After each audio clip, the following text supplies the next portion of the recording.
আমরা কিন্তু 90s-এ যারা বড় হয়েছি তাদের জন্য বাংলা গান, বাংলা লিরিক খুব ইম্পর্টেন্ট ছিল, কারণ রিচ লিরিক ওই সময় জন্মানো। আমরা কিন্তু কখনো শেলি, বার্নস বা বার্নশা বা রবীন্দ্রনাথ কোট করি নাই প্রেমের সময়।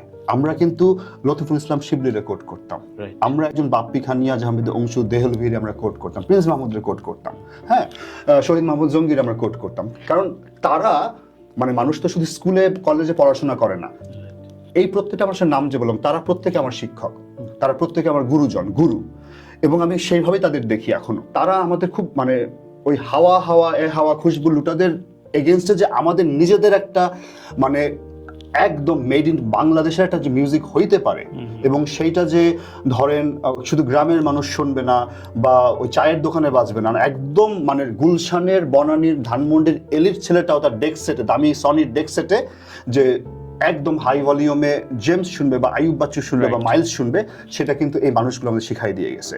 সো ওইটা আমার একদম আছে। এই জন্য পরবর্তীতে ওই 2000 পরবর্তীতে যে একটা রোমান্টিক গানের ধারা আসলো, বিশেষ করে রেডিওগুলো আসার পরে, হ্যাঁ, আমি তুমি তুমি আমি, যেটা কথা আপনি বলতেছিলেন যে স্পেসিফিক কিছু গীতিকার যাদের 10টা লেখা পড়লে মনে হয় সবগুলারই ওই, এখন যদি আমি 10টা লেখা এআইতে বলি ও সামারি একটাই হবে।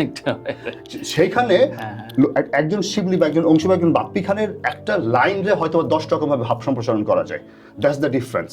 কারণ ওই পড়াশোনাটা বা ওই যে মানে আমাদের নিজস্ব যে একটা সংস্কৃতি, আমাদের নিজস্ব যে একটা লিটারেচার, আমরা যে শুধু ওই যে পুলক বন্দ্যোপাধ্যায় আর গৌরী প্রসাদ মজুমদার আটকা নাই, সেটা আমাদের শিবলি ভাইরা শিখাইছে, অংশু ভাইরা শিখাইছে।